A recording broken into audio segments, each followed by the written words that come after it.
혹시 여러분 생애 최초 혜택 때문에 경매로 낙찰받는 거 사는 거 미루고 계시다면 이 영상 끝까지 보시면 도움이 될 것 같습니다. 생애 최초라고 하는 게 혜택이 있습니다. 3가지 혜택이 있어요. 근데 사람들이 이 혜택을 보고 싶어서 이거를 잘 활용할 수 있을 때 사용하고 싶어가지고 계속 구매를 뒤로 미루시는 분들이 있습니다. 정확하게 이 혜택 3가지가 뭔지를 알고 활용하시면 좋을 것 같아요. 얼마 전에 스레드에서 어떤 분들이 생애 최초로 청약에 예비 당첨권에 들어가서 너무너무 기뻐하고 있었는데 알고 보니 어른들이 옛날에 이제 필요해가지고 명의를 지분으로 넣었다가 뺐다 뭐 이런 얘기가 있더라고요. 그럼 이제 생애 최초가 날아가는 거죠. 어른들이 급하다고 자녀 명의 미성년자 뭐 이렇게 명의를 잠깐 넣었다가 뺐을 때 이런 혜택을 잃어버릴 수가 있습니다. 그래서 재산을 물려주실 게 아니라면은 생애 최초 혜택을 그런 단기적인 이유 때문에 이거를 못 쓰게 하시면 안 될 것 같아요. 그리고 이제 생애 최초 혜택 3가지를 정리를 해보자면은 첫 번째는 청약입니다. 청약에서 생애 최초 청약에 당첨이 될 수가 있고요. 생애 최초 청약이라고 그러면은 그냥 인구 자체는 굉장히 많아요, 여러분. 그래서 생애 최초라는 이유만으로 청약에 당첨이 되기 참 어렵습니다. 여러 가지 다른 요소가 있어야 돼요. 뭐 신혼부부라든지 뭐 아기가 있다든지 노부모를 모신다든지 해가지고 생애 최초 인구 자체가 굉장히 많다는 거 기억을 해주시면 좋을 것 같습니다. 그리고 두 번째는 생애 최초 대출입니다. 생애 최초 대출은 LTV 80%까지 나오기 때문에 대출 한도가 중요하신 분들한테는 내가 살 수 없는 집을 살 수 있게 도와주는 부스터 같은 역할을 한다고 볼 수가 있어요. 생애 최초 대출은 제가 뒤에서 다시 한번 설명을 할게요. 그리고 취득세 200만 원 감면이 있습니다. 취득세가 3년 들어가서 사셔야지 200만 원이 감면이 되고 그렇지 않으면 환수를 해야 되기 때문에 내가 들어가서 살 집을 살 때만 이게 효력이 있다라고 보시면 될 것 같아요. 자, 200만 원 혜택 금액 자체는 그렇게 크지가 않기 때문에 200만 원 때문에 뒤로 미루시고 그런 건 아닐 거예요. 갭 투자하시면 200만 원을 못 받으시는 거죠, 이 혜택을. 자, 그러면 청약을 말씀을 드리자면은 안전마진, 주변 아파트 시세에 비해서 좀 저렴하게 분양하는 단지 같은 경우에는 청약 가점이 거의 70점이 넘어야지 됩니다. 60점대 후반, 70점 만점이 나오기도 해요. 여기 메이플자이 같은 경우에는 평균 경쟁률이 440대 1이고요. 당첨 가점이 69점에서 79점입니다. 69점은 4인 가족이 나올 수 있는 그 최고 점수예요. 그래서 이렇게 가점이 아주 높은 분들만 청약에 당첨이 되기 때문에 이 청약에 사실은 우리가 안전마진이 있는 청약은 60점이 훌쩍 넘으셔야 되고 경기도권에 안전마진이 적게라도 있는 단지 같은 경우에도 50점이 넘어야지 가능합니다. 그래서 요런 거 한번 체크해 보시면 될 것 같아요. 근데 내가 30점인데 막 이런 거 보고 계시면 안 된다는 얘기예요. 자, 그리고 생애 최초 대출에 대해서 칼럼을 잘 정리한 게 없어요. 유튜브 영상은 많이 있는데요. 레오님 칼럼이 22년도에 쓰신 오래된 칼럼인데요. 집을 살 때는 총 3가지 돈을 가지고 살 수가 있습니다. 첫 번째는 은행 대출, 두 번째는 임차인의 보증금, 세 번째는 내 돈. 이렇게 3가지를 조합을 해서 사는 건데요. 생애 최초 대출은 LTV가 80%인데다가 선순위로 전세보증금이 있는 상태에서도 뒤로 후순위가 가능하기 때문에 1금융권에서 좋은 혜택이라고 할 수가 있습니다. 이렇게 얘기를 드리면 이제 여러분이 이해가 잘 안 가실 텐데요. 뭐 10억짜리 집을 사는데 내가 80%까지 대출이 가능하다.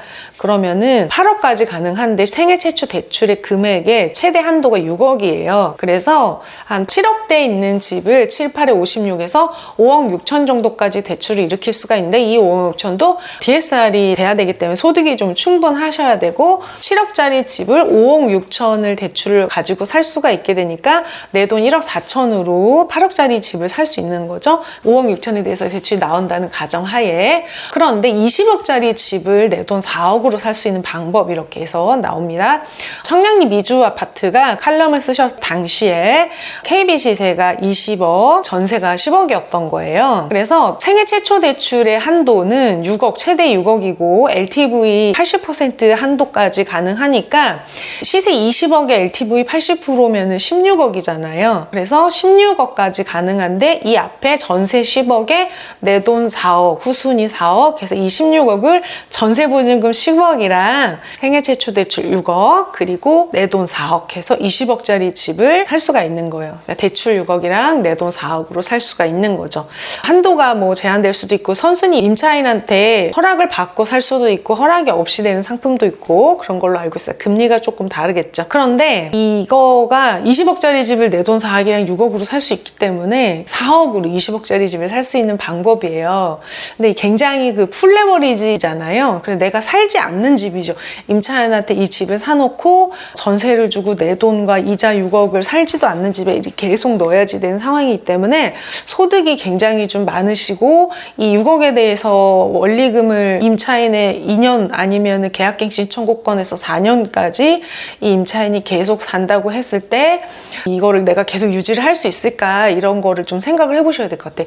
이게 이제 유튜브에 영상이 좀 많이 나와 있는데요. 이걸 보시고 저한테 생애 최초 대출로 뭐 이렇게 집을 사면 어떻겠냐 이렇게 물어보시는 분들이 있어요. 근데 저는 이게 굉장히 특수한 케이스에서만 도움이 되는 거다. 제가 예전에 경매로 낙찰을 받아서 선순위 대출과 후순위 전세보증금 해가지고 이런 식으로 투자를 한 적이 있어요. 생애 최초 대출은 아니었지만은 대출과 전세로 이렇게 쭉 가지고 갔었던 적이 있었는데 굉장히 고통스러웠거든요. 이걸 가지고 있는 동안에 현금 흐름이 너무 나쁜 거기 때문에 이게 집값이 반드시 올라야지 되고 오른다고 하더라도 이거를 내가 계속 보유하는 동안에는 부담을 계속 져야 되는데 웬만한 사람이 내가 거주를 따로 하면서 대출을 따로 이렇게 원리금을 6억씩 이렇게 낼 수 있는 거에 굉장히 현금 흐름이 좋으신 분들 아니면은 거주가 해결되신 분들 있잖아요. 관사에 사신다거나 아니면 해외에 나가 계신다거나 아니면 부모님 집에 있다거나 이런 경우가 아니고서야 이게 저는 권장드리고 싶은 투자는 아닌 거예요. 너무 부담스러운 투자에 저는 해보니까 굉장히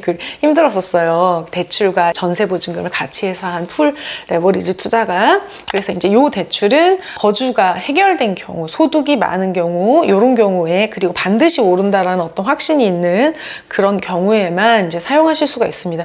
그래서 뭐 종잣돈 5천만 원에 월급 몇백만 원 가지신 분들이 할 만한 거는 아닌 거예요. 이 투자가. 자, 그래서 지금 보면은 그 레오님 칼럼을 제가 가지고 온 거니까 거기서 이제 보시면 될 것 같습니다. 강남 많이 올랐다고 하잖아요. 그랬을 때 이거를 내가 할 수 있는 것에만 집중을 하시면 충분합니다, 여러분. 할 수 있는 것만 해도 이게 지금 중앙일보에서 10월 18일에 나온 기사입니다. 서울주택 갈아타기 매수자 분석. 그래서 이제 이건 평균이니까 어떤 실제로랑은 거리가 좀 많이 멀어요. 보유 부동산을 7억에 팔고 5억의 대출을 받아서 2억 정도 자금을 보태서 14억대의 주택을 매수했다라고 되어 있습니다. 그래서 21년에 비해서 24년에 거래가 많이 된 지역이 송파, 성동, 마포, 광진구 약간 제일 비싼 곳보다는 약간 거기보다 밑에 있는 그 단지들, 그 지역들 마양성이라고 합니다. 그래서 여기가 거래가 지금 많이 되고 있고 상대적으로 평당가가 낮은 지역들, 중구 같은 경우에는 아파트가 없기 때문에 이렇게 돼 있는 것 같고요. 보면 금천구, 도봉구, 강북구, 중랑구에서 노도강, 금강구 약간 여기가 이제 마이너스에 들어가 있어요. 자, 그러면은 여기 기사에 나온 대로 7억대 아파트 분포를 호갱노노에서 1000세대 이상 평수가 30평대 7억대 정도로 했을 때 집을 이 가격에 지금 파신 거잖아요. 그래 보면은 약간 이렇게 부메랑 같은 모양이라고 해야 될까요? 서울 약간 외곽 그리고 서남 쪽 그리고 동남 쪽에 이제 용인 정도까지가 7억대에 지금 30평대 대단지가 있는 지역입니다. 그러니까 이 지역을 팔고 이 지역으로 들어갔다라고 생각하시면 돼요. 약간 껍질 쪽에서 있다가 요 안으로 이렇게 들어가시게 된 건데요. 보면은 이제 강서구에서 동작구, 양천구, 분당하고 용인 일부 그리고 강동구 뭐 요 정도가 됩니다. 그러니까 바깥쪽에 있는 집을 팔고 이렇게 한 칸 안으로 들어오신 거예요. 여기랑 여기랑 어떠세요? 거의 비슷하죠. 그래서 제가 아파트 한 개를 딱 잡아봤습니다. 한 개를. 자, 구갈동에 있는 기흥역 센트럴 푸르지오를 아무 아파트나 잡았어요. 역세권으로. 자, 수인 분당선의 기흥역 센트럴 푸르지오 아파트를 2018년에 샀다라고 해볼겠습니다. 이 아파트가요 10억까지 올랐다가 지금 8억 정도로 다시 안착을 했는데요.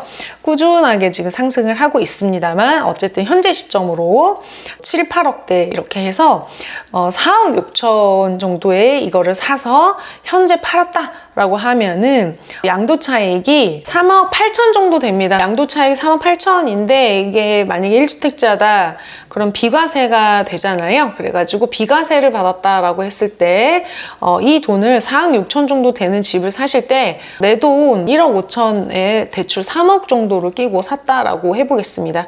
그러면은 8억에 팔 때 대출을 하나도 안 갚고 그대로 있다라고 한다면 대출 3억에 자산이 이제 5억이 되는 거잖아요.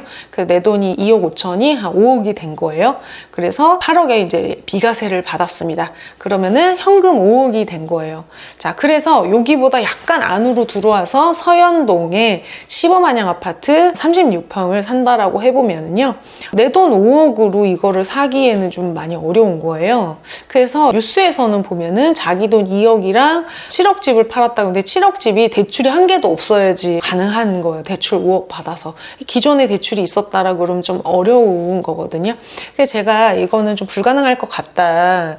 사람들이 4년 동안 막 몇 억을 모으기는 어렵고 이 집을 지금 대출 한 개도 없이 보유했다가 팔아야지 되는 설정이라서 보통 이자만 이제 내시고 한 1, 2억 정도 모으시면은 엄청 많이 몇 년에 1억이면은 1년에 5천만 원씩 모아야 되는데 한 달에 400 이상씩 저금을 해야지 되는 거예요. 그래서 지금 이게 현실적으로 뭐 고소득자야 뭐 물론 가능하겠지만 일반인들이 지금 평균을 얘기를 하고 있는데 좀 불가능할 것 같다라는 생각이 들어서 30평대 말고 한 24평대로 내려간다.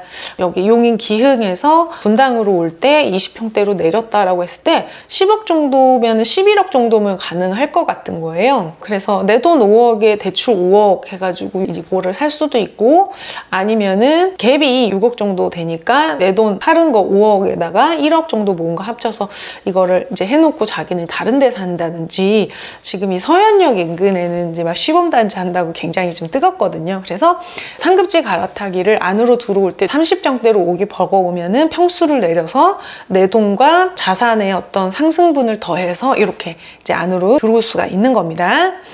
그러면은 19년도부터 기흥을 사지 말고 처음부터 이걸 샀으면 어떠냐 그러면은요, 2019년에는 이게 이제 7억 2천이었는데 기흥은 지금 4억 6천이었잖아요. 그러니까 7억 2천에서 지금 10억이 된 거예요. 그러니까 밑에서 올라왔으니까 살 수 있었던 거죠. 그리고 우리가 기흥을 아까 샀을 때 자기 돈 1억 5천에 대출 3억 정도를 뭐 해서 하면 어떻겠냐 이렇게 말씀드렸었는데 1억 5천으로는 7억짜리 집을 사기가 너무 버거우니까 지금 밑에서부터 사서 상승분과 종잣돈을 모은 거, 기존의 내 자산이 이렇게 합쳐서 이렇게 오는 게 굉장히 옳은 방법이고 그냥 제가 아무 아파트나 이렇게 찍은 거거든요. 소인 분당선 라인 2개에 그 밑에 있던 단지에서 이렇게 그냥 그 분당선 라인으로 위로 이제 핵심지로 올라왔다고 제가 예시를 든 거예요. 그리고 이거보다 금액대가 더 낮은 데를 한번 보겠습니다.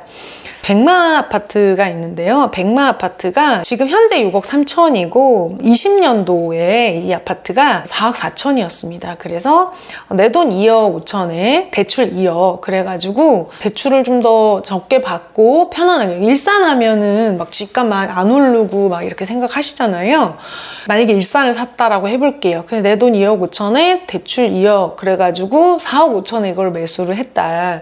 2억 5천이 있었으면 더 좋은 선택지도 있었겠지만 그냥 일산을 샀다라고 가정을 해보겠습니다. 그래서 4억 5천에 샀는데 많이 올랐었습니다. 이게 거의 8억 가까이 갔다가 훅 떨어졌어요. 떨어지고 다시 이제 6억 5천 정도로 올라왔는데 현재 시세를 기준으로 해서 팔았다라고 한다면 자산이 이제 4억 5천이 된 거죠. 내 돈 2억 5천에 들여서 이걸 샀는데 2억이 상승을 해서 내 돈 2억 5천에다가 이 자산 상승분 2억에서 비과세를 받으면 자산이 4억 5천이 돼요.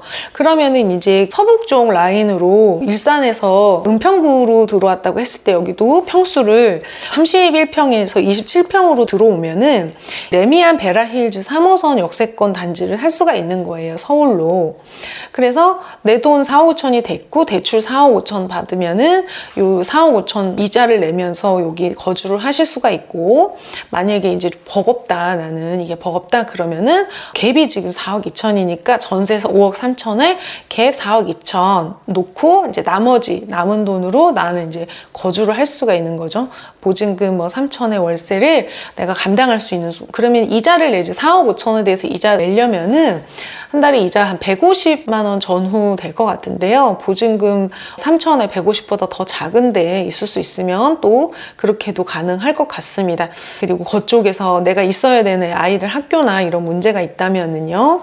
그래서 여러분, 내가 지금 현재 어떤 평균 이상의 자산, 너무 오래되고 입지가 너무 나쁜 데 말고 일산이면 그렇게 좋은 데도 아니었지만 어쨌든 조금 오르는 거 보태서 그 앞단지로 갈 수 있는 시드가 된 거예요. 그럼 이거를 일반 매수로 했을 때 제가 예시를 들은 건데, 일반 매수가 아니라 경매로 했다라고 한다면은 안 좋은 예시.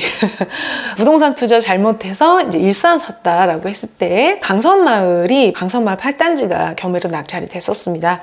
34평형이 5억 정도의 낙찰이 됐어요. 5억 조금 넘겨서 낙찰이 됐고, 위치가 어디냐면은 여기예요. 여기. 그래서 주염역에서 가깝습니다. 주염역에서 가깝고, 여기는 그 백화점도 있고 뭐 프랜차이즈도 있고 없는 게 없습니다. 없는 게 없고요.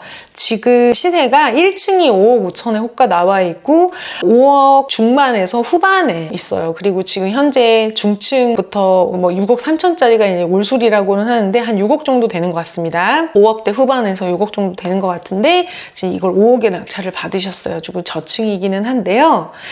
근데 지금 일산 같은 경우에는 전고점 대비 마이너스 20%, 전세 마이너스 45%에서 회복을 많이 못했고 전세는 더 많이 좀 떨어진 상황이에요. 그래서 이거를 보유를 하고 있을 때 뭐 역전세가 나거나 매매가가 더 떨어질 것 같지는 않습니다. 현재를 기준으로 해서 더 떨어지거나 할 것 같지는 않고 분위기가 많이 안 좋았기 때문에 그래요. 자, 이분이 5억에 낙찰을 받으면서 대출을 얼마 받았나 봤더니 채권 최고액이 4억 4천만 원, 4억을 받으신 겁니다. 110% 설정을 해서 내 돈 1억으로 5억 5천, 6천, 6억 정도 사이 되는 아파트를 1억으로 이제 일단 사신 거예요. 1억으로 사셔서 갈아타기를 할 수 있는 자산을 마련을 하신 거죠. 이거를 1주택만 가지고 있으면 비과세 받으시면서 이제 되고, 아니면은 단기 매도 하실지 알 수가 없습니다. 그래서 일단 할 수 있는 것부터 하셨으면 좋겠다. 제가 매매가 한 10% 정도 수익을 목표로 하시면 된다라고 하는데 이게 되는 지역이 있고 안 되는 지역이 있다라고 말씀을 드렸었어요. 일산은 10% 정도 수익이 나는 지역입니다. 근데 약간 꺼려지는 요소가 있다거나 인기가 없는 약간 그런 요소가 있으면 좀 더 많이 더 싸게 낙찰이 되고 있고요. 매매가의 10%니까 대출을 고려를 한다면은 내 돈 1억으로 지금 5천만 원 정도 수익을 내시는 거니까 수익률이 50% 정도 되는 것 같아요. 세금을 고려하지 않으면 비과세로 하면 50%, 만약에 매도하시면은 5천만 원 대에서 아마 양도세가 1,000만 원 미만으로 나올 겁니다. 일반 과세 받으시면은요. 여러분이 할 수 있는 것을 지금 해도 되는 이유, 만약에 생애 최초를 유지를 해도 될 만큼 확률이 높은 것을 가지고 소득이 많고 종잣돈, 그러니까 생애 최초는 종잣돈이 많고 소득이 많은 경우에 굉장히 파워풀하고요. 소득이 적고 종잣돈이 적은 경우에는 미미합니다. 그 효과가. 그래서 생애 최초가 아끼다가 똥 된다고 아끼다가 똥돼요, 여러분. 너무 아끼지 마시고요. 이 세 가지 혜택이 나한테 구체적으로 정말 잘 사용할 수 있는 혜택인지 고려를 해보시고, 지금 내가 할 수 있는 선에서 최선을 다하시면 내가 돈을 모으고 하는데 더 보탬이 돼서 조금 더 앞으로 나가는 데 도움이 될 겁니다. 자, 오늘은 제가 생애 최초 혜택과 자산이 갈아타게 하는 시뮬레이션을 좀 보여드렸는데요. 과거에 계속 그래왔기 때문에 앞으로도 계속 그럴 거고, 초보는 이제 준신축 갭 투자가 가장 안전하고 좋습니다. 준신축 한 5억대, 3억대 이렇게 낙찰 받으시면은 수도권 안에서도 또 한 10% 정도 수익을 내서 대출 80%를 받으면 내 돈에 비해서는 수익률이 한 50% 정도 되는 투자를 하실 수가 있습니다. 제가 작년에 원고 작업을 좀 많이 했어요. 책 원고를 3개 정도 썼는데 한 개는 아파트가 좋다. 6월 달에 나왔었고, 공매책이 이번에 나옵니다. 인쇄를 하고 있고요. 부동산 공매 정석이라고 준비하고 빌리언 사무장님과 저 그리고 저희 수강생으로 경공매로 단기 매도 수익을 많이 내보신 행무기님의 경험담이 적힌 책입니다. 그래서 제가 경매책을 쓰면서 경매에는 나오지 않았던 그 공매만의 어떤 부분들이 있어요. 이 매각물건 명세서와 공매 재산 명세는 조금 다르거든요. 그래서 그런 걸 좀 자세히 다뤘고 제가 실전반을 하면서 낙찰된 사례들 그리고 이 금액대에서 이 정도로 이 정도 수익이 냈었다라는 어떤 통계를 만든 거를 초판 한정 부록으로 집어넣습니다. 디자인이 되게 잘 나온 것 같고요. 이게 서울 따로 경기도 따로 해서 해당 단지의 시세와 그때 당시 경공매 낙찰가를 수익이 많이 냈었던 우리 수강생 사례 그리고 일반 사례들을 모아서 소책자로 만들었어요. 그래서 요걸 받아보시려면 초판으로 보시면 좋을 것 같고요. 경매보다 조금 더 수익이 많이 나는 공매로 경공매 동시에 하시고 싶으신 분들한테 도움이 된 책일 것 같아요. 공매는 권리분석 책이 많이 나와 있지가 않습니다. 쓴 지 되게 오래된 책이 있거나 아니면 너무 어렵게 썼다거나 한 책들이 많이 있고요.